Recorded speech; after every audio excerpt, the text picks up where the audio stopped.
आप सभी का अभिनंदन है।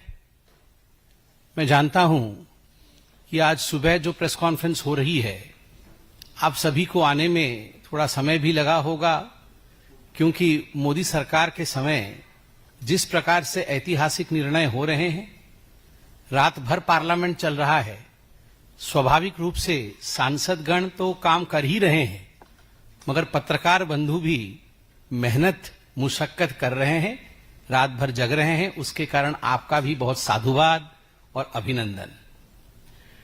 आज इस मंच पर मेरे साथ मौजूद है बंगाल के राज्य भारतीय जनता पार्टी के अध्यक्ष एवं केंद्र में मंत्री आदरणीय सुकांत मजूमदार दा। मैं उनका बहुत बहुत स्वागत करता हूं। और अभी जिस विषय पर हम प्रेस कॉन्फ्रेंस करने वाले हैं, उस विषय को लेकर उन्होंने जमीन पर आंदोलन भी किया है, युद्ध भी छेड़ा है, न्याय की गुहार भी की है। इसलिए आज मेरे कुछ विषय को रखने के पश्चात बहुत तफसील से उस विषय को माननीय मंत्री जी भी रखेंगे। आज का प्रेस कॉन्फ्रेंस बहुत ही गंभीर मुद्दे को लेकर है। बंगाल में क्या हो रहा है, आप में से हर कोई वाकिफ है। बंगाल की परिस्थिति, बंगाल का भ्रष्टाचार, बंगाल में दीदी की दादागिरी, यह आज पूरे भारतवर्ष में ही नहीं, विश्व में लोग देख रहे हैं। अभी ऑक्सफोर्ड में जाके ममता बनर्जी ने कहा कि मैं टाइग्रेस हूं। कोई टाइग्रेस कभी भ्रष्टाचार में लिप्त नहीं होता। कोई टाइग्रेस कभी अपने ही बच्चों का भक्षण नहीं करता है। जो वास्तविक लीडर होता है, वो कभी पैसा मार करके, भ्रष्टाचार के और करप्शन के माध्यम से अपने ही लोगों को नर्क में नहीं भेजता है, उनका जिंदगी, उनके जीवन को नारकीय नहीं बनाता है।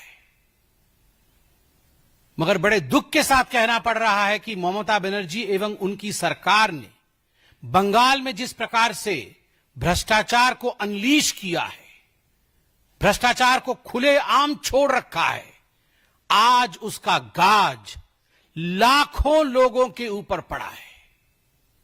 आप सबने देखा, कल सुप्रीम कोर्ट, भारत का सर्वोच्च न्यायालय सुप्रीम कोर्ट ने बंगाल में जो स्कूल भर्ती घोटाला हुआ था, स्कूल भर्ती घोटाला 2016 से 2021 के बीच लगभग 23 से 24 लाख एप्लीकेंट बंगाल के अंदर टीचर और नॉन टीचिंग स्टाफ की पोस्ट्स जो एडवर्टाइजमेंट के माध्यम से निकली थी, उसमें उन्होंने अप्लाई किया था। और 2016 से 2021 के बीच लगभग 25,780 से अधिक टीचर और नॉन टीचिंग स्टाफ का रिक्रूटमेंट किया गया था। और उसमें इतने बड़े तादाद में भ्रष्टाचार हुआ था कि इस विषय को लेकर अनेकों लोग कोर्ट में गए थे। और उस समय बंगाल में इसे ब्राइब फॉर जॉब स्कैम, पैसा लेकर काम देने वाला scam, bribe for job scam और स्कूल भर्ती घोटाले के नाम से जाना गया। अप्रैल 22, 2024 में कलकत्ता के हाईकोर्ट ने बड़ा स्पष्ट निर्णय दिया। उन्होंने यह निर्णय दिया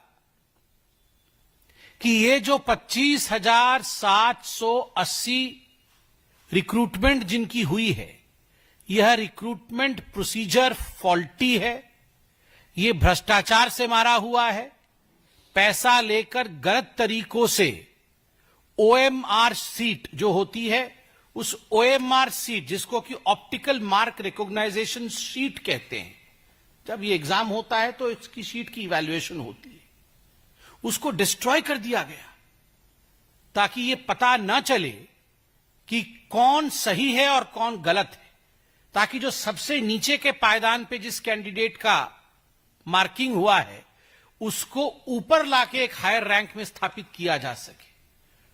जो टॉपर नहीं है उसको टॉपर बना दिया जाए, जिसने क्वालिफाई नहीं किया और ओएमआर शीट में कोई भी प्रश्न का उत्तर नहीं दिया, उसको किस प्रकार से रिक्रूटमेंट दे दिया जाए पैसे के बल पर। तो कलकत्ता हाईकोर्ट ने 22 अप्रैल 2024 में स्पष्टतः कहा कि इसे खारिज किया जाए, दूसरी बार अपॉइंटमेंट प्रोसेस शुरू की जाए और सबसे बड़ी बात सीबीआई की जांच हो। सीबीआई की जांच हो। आप याद करिए उस समय किस प्रकार ममता बनर्जी और उनके जो साथी हैं टीएमसी के सीबीआई के खिलाफ, ईडी के खिलाफ अनर्गल बयानबाजी कर रहे थे। सीबीआई कैसे राज्य में प्रवेश नहीं करे, और ये जो इंडी अलायंस वाले हैं सब भ्रष्टाचारी, ये सारे भ्रष्टाचारी मिलकर हम कर्नाटक में सीबीआई को घुसने नहीं देंगे, हम बंगाल में सीबीआई को घुसने नहीं देंगे, जहां कांग्रेस शासित राज्य या इंडी के गठबंधन के लोग हैं वहां सीबीआई नहीं घुसेगी। क्यों नहीं घुसेगी? क्योंकि वहां हम डाका डालेंगे, हम वहां चोरी करेंगे, और हमारी चोरी सीना जोरी के दम पर होगा, कोई हमें पकड़ने की हिम्मत नहीं करेगा। और कल सुप्रीम कोर्ट ने chief justice of India Sanjeev Khanna और जस्टिस संजय कुमार की बेंच ने अपना फाइनल जजमेंट सुनाया। जब हाई कोर्ट ने यह जजमेंट दिया था खारिज करने का, तो 126 एप्लीकेंट गए थे सुप्रीम कोर्ट में अपना एप्लीकेशन दायर करने के लिए, अपील दायर करने के लिए कि हाई कोर्ट के इस जजमेंट को खारिज कर दिया जाए। उसमें से एक एप्लीकेंट वेस्ट बंगाल की सरकार भी थी। सरकार ने कहा नहीं, ये हाईकोर्ट गलत बोल रही है, ये हाईकोर्ट हमारे एजुकेशन सिस्टम को ध्वंस करना चाहती है, तो हाईकोर्ट के इस फरमान को, हाईकोर्ट के इस डिसीजन को खारिज कर दिया जाए। सोचिए, ऐसा बोला था वेस्ट बंगाल की सरकार ने। सुप्रीम कोर्ट ने उस समय स्टे ऑर्डर दिया कि ठीक है अभी स्टे करिए, हम पूरे तफसील से स्टडी करेंगे। उन्होंने सब पे स्टे ऑर्डर दिया, तफसील से इसमें पूरी स्टडी हुई, और कल सुप्रीम कोर्ट ने 2 जजों की बेंच, जिसमें chief justice of India Sanjeev Khanna और जस्टिस संजय कुमार, दोनों ने अपना जजमेंट सुनाया। मैं जजमेंट का एक अंश पढ़ के सुनाता। We have gone through the facts regarding findings of this case, entire selection process is vitiated by manipulation and fraud. हमने इस केस के तथ्य को जांचा है, पूरे केस के तथ्य को जांचा है, सुप्रीम कोर्ट कह रही है, और पूरा का पूरा मामला जो सिलेक्शन प्रोसेस है वो मैनिपुलेटिव है, उसको मैनिपुलेट किया गया है, और फ्रॉड है, धोखाधड़ी है, धोखा दिया गया है। Credibility and legitimacy has been denuded. Credibility और लेजिटिमेसी की धज्जियां उड़ गई हैं। किसकी क्रेडिबिलिटी और किसकी लेजिटिमेसी की धज्जियां उड़ी है?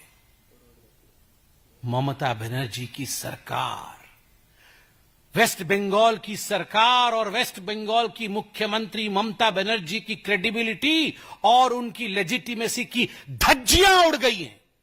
यह सुप्रीम कोर्ट ने कहा है, यह कोई भारतीय जनता पार्टी नहीं कह रही। No reason to interfere in the high court judgment. Supreme court ने कहा कोई कारण नहीं है कि जो हाईकोर्ट की जजमेंट है उसमें हम इंटरफियर करें। हाईकोर्ट ने ठीक कहा है, tainted candidates must be terminated. 23 lakh से 24 लाख युवकों ने, युवतियों ने दिन रात पढ़ाई करके एप्लीकेशन भरा कि हम टीचर बनेंगे, नॉन टीचिंग स्टाफ में जाएंगे, हमारा जीवन आगे बढ़ेगा, बूढ़ी मां बाप को हम पालेंगे, और अंततः आपने पैसे लेकर 5 से 15 लाख रुपए तक या उससे ज्यादा पैसे लिए गए।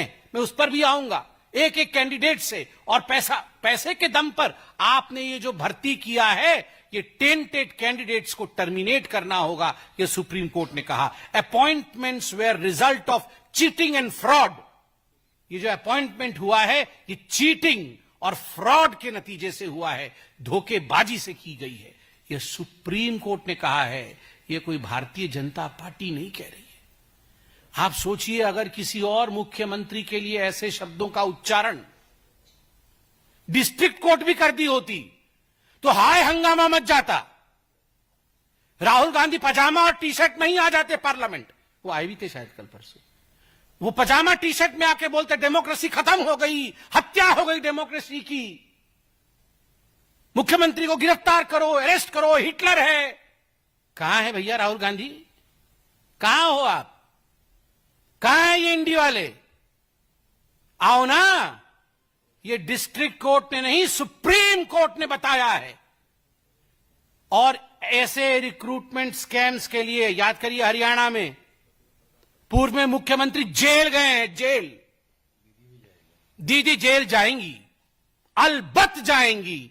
हिंदुस्तान में कानून का शासन है, और एक बार हमारी सरकार बनेगी बंगाल में, the full force of law will come upon Mamata Banerjee. पूरा फोर्स जो कानून का है, नैतिकता का है, भारत के संविधान का है, उसके मुताबिक जिन लोगों ने हजारों लाखों लोगों के जीवन को नारकीय बनाया है, उनको दुख दिया है, प्रताड़ना दी है, वो जेल के सलाखों के पीछे होने ही चाहिए। मैं आज न्यूज में देख रहा था, कितने लोग रो रहे हैं, कितनी टीचर्स रो रही हैं, उनका घर बर्बाद हो रहा है। ये जो अभी लगभग 26,000 लोग निकाले जाएंगे, क्या लगता है आपको, अगर भ्रष्टाचार के माध्यम से भी जो टेंटेड हैं उनको भी रखा गया हो, तो उनके जिंदगी पर भी क्या गुजर रही होगी? क्योंकि ये सारी घपलेबाजी, घोटालेबाजी ममता बनर्जी की सरकार ने किया है, इसलिए लाखों लोग आज परेशान हैं। ममता बनर्जी जी से आज हम सब डिमांड करते हैं कि जो 25,750 लोगों की तनख्वाह बंद होगी, ममता बनर्जी टीएमसी के फंड से, सीएम रिलीफ फंड से उनका भरण पोषण करे और उनको सैलरी दे, उनको सैलरी दे और उनका भरण पोषण करे।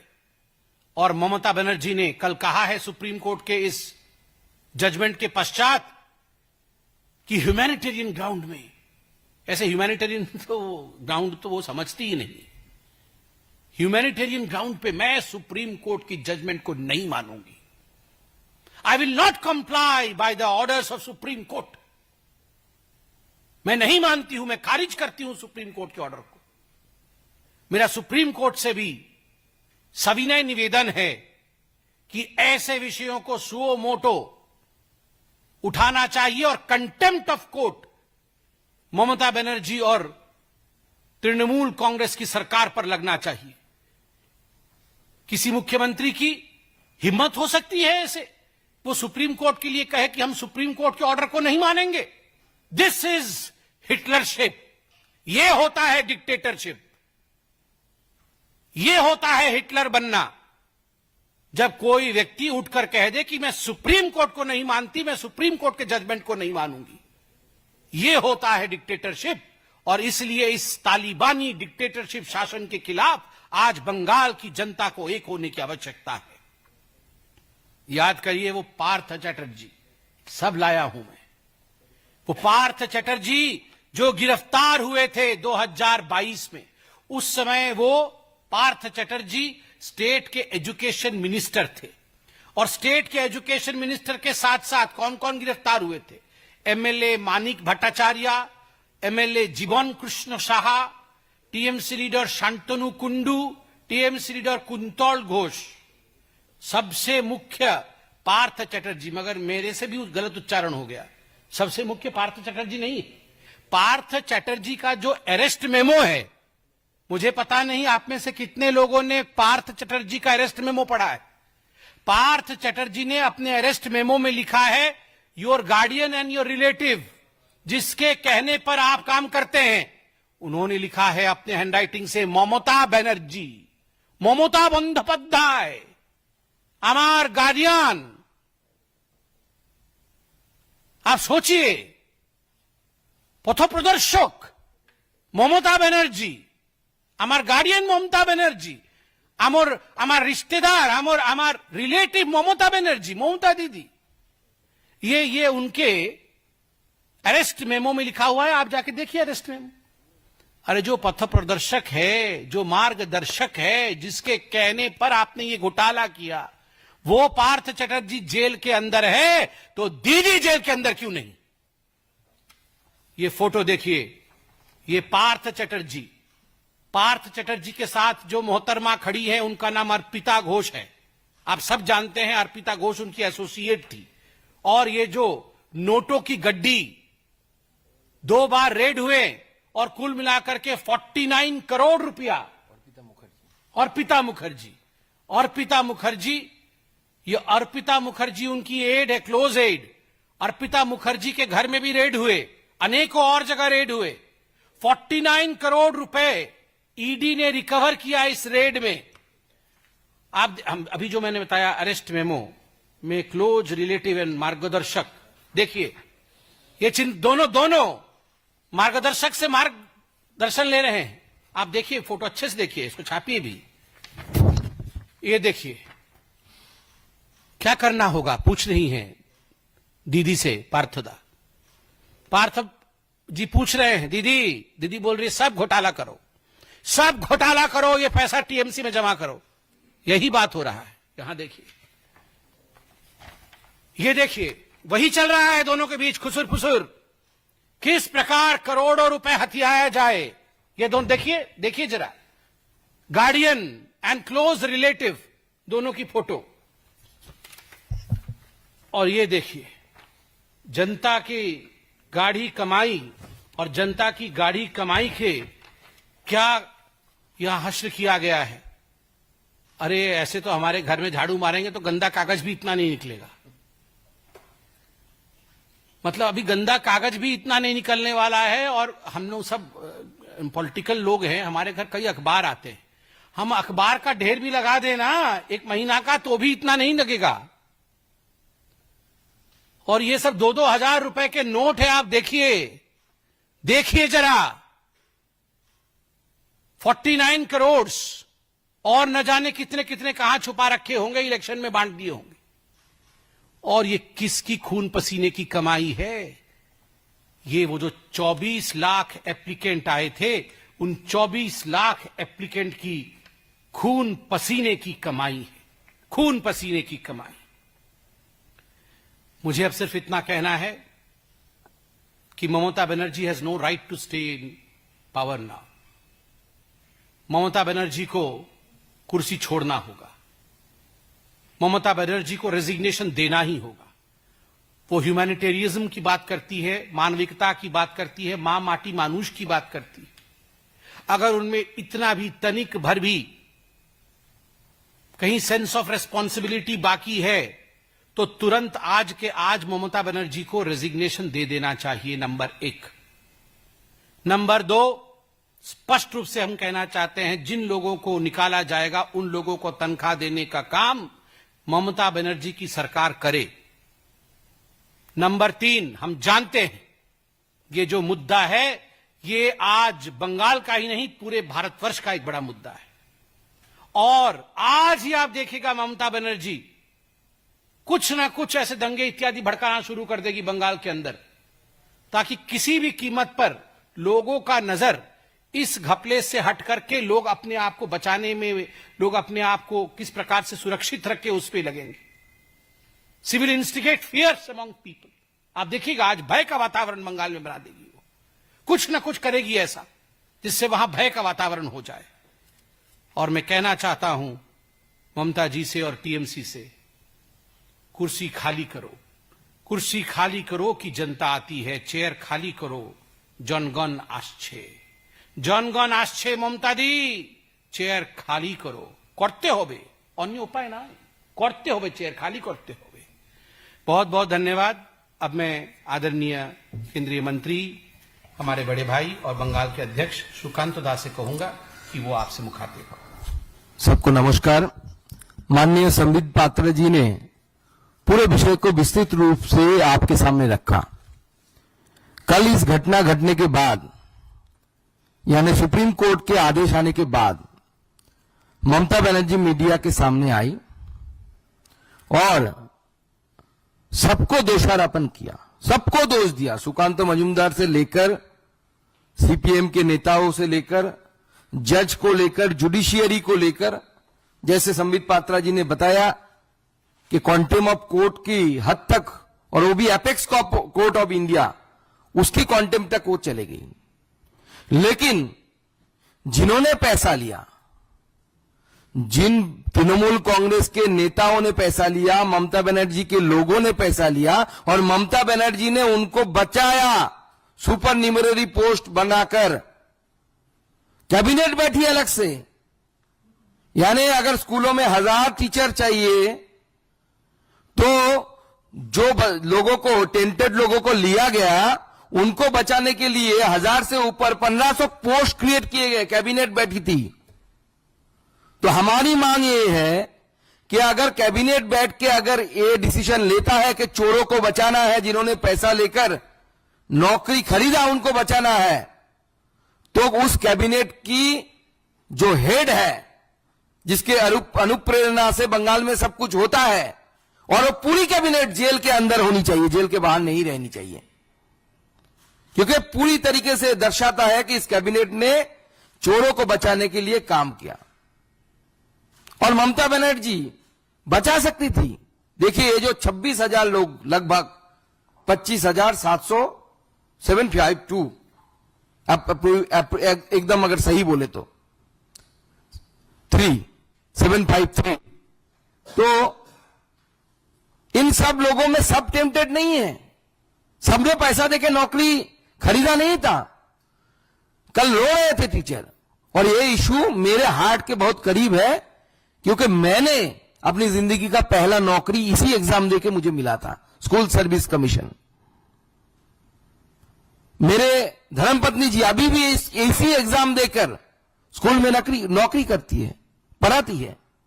बंगाल में हमेशा शिक्षकों की एक मर्यादा थी, टीचर को एक सम्मान से देखा जाता था बंगाल में।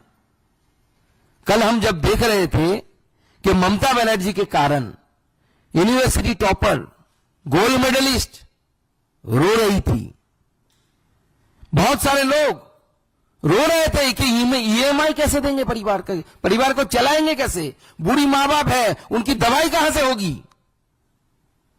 इसके लिए अगर कोई रिस्पॉन्सिबल है, एक व्यक्ति को अगर रिस्पॉन्सिबल किया जा सकता है, उसका नाम ममता बनर्जी है और उनकी पूरी पार्टी है। ये मैंने जो बताया कि लोअर कोर्ट ने, यानी हाई कोर्ट में सिंगल बेंच ने ये सजेशन दिया था कि आप दूध को अलग करो, पानी को अलग करो। यहां तक कि हाई कोर्ट ने यह भी बोला था कि लगभग 5,000 अराउंड जो दागी है, मतलब जिन्होंने पैसा देकर नौकरी खरीदा, बाकी लोग सही है एकदम, अपने परिश्रम से पढ़ाई करके उन्होंने ये नौकरी जुटाई थी, अपने पुरुषार्थ पर उनको नौकरी मिला था।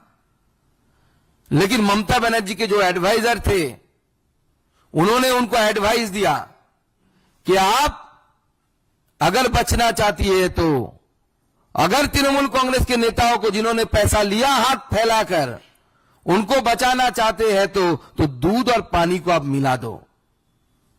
तो दूध और पानी जब मिल जाएगा, कोर्ट इसको डिफरेंशिएट नहीं कर पाएगी, अलग नहीं कर पाएगी, तो कोर्ट बोलेगा ठीक है, जो हो गया, उसको रहने दो।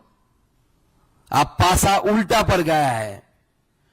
कोर्ट बोला है कि, हाई कोर्ट ने भी बोला था, डिवीजन बेंच ने भी उसी राय को बहाल रखा था, और आप भारतवर्ष के सुप्रीम कोर्ट, जो चीफ जस्टिस के नेतृत्व में बना, 2 जजेस की जो राय आया है, जो वर्डिक्ट आया है, वो स्पष्ट कर देती है कि ममता बनर्जी ने जो चालाकी की थी, वो चालाकी कोर्ट के सामने पकड़ी गई।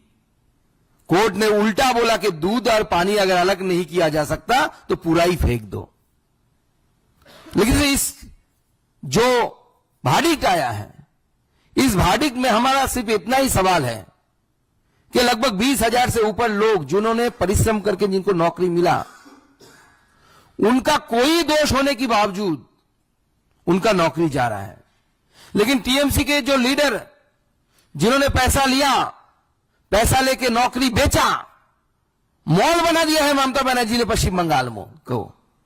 जो खरीदना है आपको, टीचर खरीदना है, नौकरी खरीदना है, सैंड लेके नदी से बेचना है, जो चाहे आप कर सकते हैं, सिर्फ पैसा देना है। शॉपिंग मॉल बना के रख दिया है ममता बनर्जी पश्चिम बंगाल को। इसलिए हम चाहते हैं कि सरकार, संविधान ने जो प्रपोजल दिया कि पार्टी के पैसे से, सीएम रिलीफ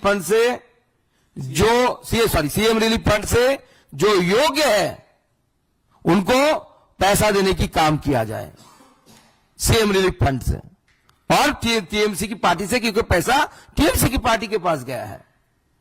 और सिर्फ ये हम नहीं बोल रहे, ऑडियो रिकॉर्डिंग है। आपको पता है कि ईडी एक दूसरा केस वहां पे चल रही है, जिसमें कालीघाटेर काकू बोल के एक कैरेक्टर है, जीवन कृष्ण भद्रो, उनका एक ऑडियो आया है, जिसमें उस ऑडियो में बोल रहा है वो व्यक्ति बांग्ला में कि पार्थो लोभी है, लोभी मतलब बहुत लालची है, उसको 25 करोड़ देते हैं, अभिषेक को 20 करोड़ देते हैं। जिस मानिक भट्टाचार्य का नाम इन्होंने लिया, उस मानिक को इतना देते हैं, बंटवारा चल रहा है पैसे की, ऑडियो में है। हाँ, कौन अभिषेक है ये तो सब जानते हैं, ये कौन सा अभिषेक है। कभी वो बोले थे कि मेरे खिलाफ एक भी सबूत आ जाएगा या मेरे खिलाफ चोरी हो जाए, प्रमाणित हो जाएगी, तो मैं फांसी के मंच में अपने आप को लटका दूंगा। अब उनको मंच नहीं मिल रहा है कि क्या नहीं मिल रहा है मालूम नहीं मुझे, लेकिन ये जो एक के बाद एक चोरी बंगाल में तृणमूल कांग्रेस के समय हुई है, इसका हद पार हो चुका है। ममता बनर्जी को अब जाना चाहिए। अगर खुद से उतरती है तो चेयर से तो सही है, नहीं तो जनता जनार्दन जाके कान पकड़ के चेयर से उतार देगी। वो समय आ रहा है। तो पहला डिमांड हमारा है, सीएम रिलीफ फंड से या पार्टी से आप पैसा दो इनको। दूसरी मेरी एक सजेशन है ममता बनर्जी की सरकार को कि जो योग्य कैंडिडेट है लगभग 20,000 से ऊपर, इनको कोर्ट ने बोला कि आप 3 महीने बाद फिर एग्जाम दो, देके आपने आपको एलिजिबल साबित करो। अब एक टीचर 16 से पढ़ा रही है स्कूल में, आप जानते हैं एग्जाम जो होता है वो ग्रेजुएट या मास्टर डिग्री लेवल का होता है, जो सिलेक्शन का एग्जाम होता है, और स्कूल में पढ़ाना पड़ता है स्कूल स्टैंडर्ड के 11-12 स्टैंडर्ड या उसके नीचे वाला स्टैंडर्ड का। तो स्वाभाविक है सब्जेक्ट से सब डिटैच है 16 साल से आज तक, उतना तो ऑनर्स या बीए, बीएससी, एमएससी, एमए उस सब्जेक्ट से लोग डिटैच है। तो मेरा सजेशन है कि मैं अपने जिंदगी के 10 साल लगभग पढ़ाते आ रहा हूं, कॉलेज, स्कूल, यूनिवर्सिटी मिलाकर। मेरा एक सजेशन सरकार से है कि आप ये जो योग्य व्यक्ति है जब एसएससी में बैठेंगे, इन्होंने इतने साल पढ़ाया, 16 से 25 साल तक पढ़ाया, हर साल के लिए एसएससी के रूल में परिवर्तन करिए, हर साल के लिए उनको मार्क्स देनी चाहिए, क्योंकि एक्सपीरियंस का मार्क्स हर रिक्रूटमेंट में होता है। कोई बंदा कॉलेज सर्विस कमीशन में जाता है तो उन्होंने कितना कॉलेज में पढ़ाया, कितना साल, उसके लिए मार्क्स दिया जाता है। तो मेरा सजेशन एज ए टीचर मैं ये देना चाहता हूं सरकार को कि आप नियम में परिवर्तन करिए। इन सारे टीचरों को जो योग्य थे, जो टेंटेड है, जिन्होंने पैसा देके नौकरी मिला, उनके लिए नहीं, उनके साथ हमारी सहानुभूति है। लेकिन शिक्षा जैसे महत्वपूर्ण मामले में, और उस कौन सी शिक्षा, सरकारी शिक्षा, जहां पे आम आदमी के बच्चे जाते हैं, बच्चियां जाती है पढ़ने के लिए, उसके साथ कॉम्प्रोमाइज नहीं होनी चाहिए। और ममता बनर्जी ने कॉम्प्रोमाइज कराया है। इसलिए जो एग्जाम में बैठेंगे योग्य टीचर है, उनको रिलीफ मार्क देने की व्यवस्था की जाए। और लॉ के जानकार लोग वो बता पाएंगे। मैं सरकार को कि मैं बोलूंगा, उनसे रिक्वेस्ट करूंगा कि आप, बहुत हो चुका है, आप लॉयरों से, एडवोकेट से सलाह परामर्श करिए। अगर आर्टिकल 146 या किसी पे भी योग्य के लिए, योग्य जो टीचर है लगभग 20,000, उनके लिए अगर आप फिर से सुप्रीम कोर्ट में अगर कुछ कर सकते हैं, कुछ प्रावधान है, तो उसको भी एक्सप्लोर करना चाहिए योग्य लोगों को बचाने के लिए, क्योंकि ये लोग पूरे रास्ते में आ चुके हैं। ममता बनर्जी ने पूरी तरीके से बंगाल की भविष्य को खत्म कर दिया है। और मैं आपको बताता हूं, ये सिर्फ शुरुआत है। 8 तारीख को दूसरा केस खुलने वाला है, मतलब जो सुप्रीम कोर्ट ने स्टे ऑर्डर लगा के रखा है, जिसमें फिर से विचार होगा कि कैबिनेट में, जो मैं बात पहले ही बताया, कैबिनेट ने जो सुपर न्यूमररी पोस्ट क्रिएट किए हैं, इसके लिए फिर से कोर्ट सुनवाई करेगी। और मुझे भारत के जुडिशियरी पे पूर्ण विश्वास है, ममता बनर्जी या अभिषेक बनर्जी की तरह नहीं। जुडिशियरी पे पूर्ण विश्वास है कि इसमें जो दागी लोग हैं, यानी जो नेताओं ने दुष्कर्म किया, ममता बनर्जी ने और उनकी सरकार ने जो दुष्कर्म किया, इसका सजा भारत का कोर्ट, भारत का न्यायालय ममता बनर्जी को देगी। और जैसे संबित पात्रा जी ने बताया कि ओम प्रकाश चौटाला जी जो पूर्व सीएम रहे हैं हरियाणा के, वो इसी शिक्षक घोटाले में जेल गए थे। भारत के इतिहास में ममता बनर्जी दूसरा सीएम होने जा रही है जो जेल में जाएगी शिक्षक घोटाले में। कल ममता बनर्जी ने बोला कि मुझे जेल भेजना चाहते हो आप लोग। दीदी जान चुकी है, वॉल राइटिंग पढ़ ली है दीदी क्या होने वाला है। हम नहीं भेजेंगे दीदी। जो भारत की न्यायालय, भारत की जुडिशियरी आपको जेल भेजेगी क्योंकि आपने पाप किया है, पाप। आप अगर किसी के घर में चोरी करते तो एक आदमी का नुकसान होता। आप अगर नदी से सैंड उठा के बेच देते, हजारों लोगों का नुकसान होता, उस इलाके में रहने वाले रेवेन्यू का नुकसान होता। आपने शिक्षा के साथ खिलवाड़ की है। जनरेशन आफ्टर जनरेशन पश्चिम बंगाल की इसके लिए भुगतेगी, और इसके लिए कोई अगर जिम्मेदार है तो ममता बनर्जी जिम्मेदार है, और ममता बनर्जी की इसकी सजा मिलनी चाहिए। आप सबको बहुत बहुत धन्यवाद।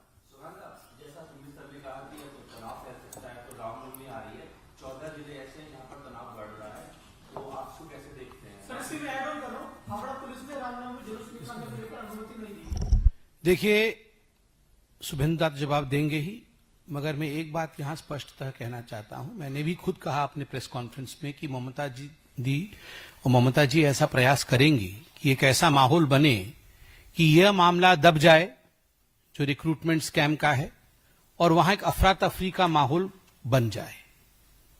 मगर कानून अपना काम जरूर करेगी, हम सब सजग रहेंगे। मगर आज का जो प्रेस कॉन्फ्रेंस है एक बहुत बड़े मुद्दे को लेकर है। हम इससे अभी डिविएट नहीं होंगे, किसी और मुद्दे पर हम जवाब नहीं देंगे, क्योंकि हजारों लाखों लोगों के जीवन को लेकर खिलवाड़ चल रहा है। और केवल ये प्रेस कॉन्फ्रेंस हिंदुस्तान की जनता तो देख ही रही है, मगर आप सोचिए किस शिद्दत के साथ आंसू बहाते हुए बंगाल में टीचर्स, स्टूडेंट्स, पेरेंट्स इस प्रेस कॉन्फ्रेंस को देख रहे होंगे उम्मीद के साथ। इसलिए मैं आपसे भी निवेदन करूंगा कि आज और किसी मुद्दे पर नहीं, हमारा भी संशय है कि जरूर वो कुछ ना कुछ ऐसा काम करेगी, दंगा फैलाने की कोशिश करेंगी, उसके लिए वो बहुत जानी जाती हैं, ट्रैक रिकॉर्ड ऐसा है। जरूर आज से शुरू करेंगी, कोई नहीं, अभी देखिएगा आप दोपहर से ही वो शुरू कर देंगी, वो दोपहर से ही शुरू कर देंगी। मगर हम अपने न्याय की लड़ाई में पीछे नहीं हटेंगे, और अगर उनके जो ट्रैक रिकॉर्ड के मुताबिक वो ऐसा कुछ काम भी करेंगी तो उसमें भी हम लड़ेंगे न्याय के लिए। बात यह भी है कि कहा जा रहा ममता बनर्जी हो या टीएमसी के सांसद हो, उनका दावा किया जा रहा है कि बीजेपी के 4 सांसद जो है वो टीएमसी चले जाएंगे, पाला बदल देंगे। देखिए, आज वो सब दावा वावा करेंगे, मगर ये ममता बनर्जी तो खुद जेल चली जाएंगी। पहले वो उसकी चिंता करे। हमारे सांसद कहां जा रहे हैं, कहां पे आ रहे हैं, इसकी चिंता ना करे। खुद कहां जा रही हैं, जाने वाली हैं, उसकी चिंता करे पहले। हैं और 25,000 से ज्यादा लोग जो हैं इससे सफर हुए हैं, और रिक्रूटमेंट तो फिर से होगा। लेकिन क्या आप बीजेपी ममता बनर्जी अपने लेवल पे सीएम फंड से या टीएमसी फंड से जो आप लोग बात कर रहे हैं उसकी वो करेगी, आपकी तरफ से क्या केंद्रीय मंत्री धर्मेंद्र प्रधान से या पीएम रिलीफ फंड या फिर आपकी तरफ से कोई मदद उनके लिए की जा सकती है? देखिए, सॉरी आपने सुकांत दास से पूछा, मैं जवाब दे रहा हूं बिकॉज केंद्रीय मंत्री है, बट यहां बैठे हुए हैं बंगाल के अध्यक्ष के नाते और बंगाल के कद्दावर नेता और एमपी के नाते। यहां वो केंद्रीय शिक्षा मंत्री के नाते बैठकर इस विषय पर जवाब देने के लिए नहीं बैठे हैं, मैं स्पष्ट कर दूं। और दूसरा विषय, इस पर जवाब ममता जी और उनके कैबिनेट का है। घोटाला उन्होंने किया है, किस प्रकार उसे वो संभालेंगी और लोगों के जान को बचाएगी, उसका जवाब वो दे। सीएम रिलीफ फंड से पैसा जारी करे, और टीएमसी के पास नोटों की गड्डियों की कमी नहीं है, वो नोटों की गड्डी को निकाले, और अब जहां से छीना था पैसा, वो पैसा उन तक पहुंचाए।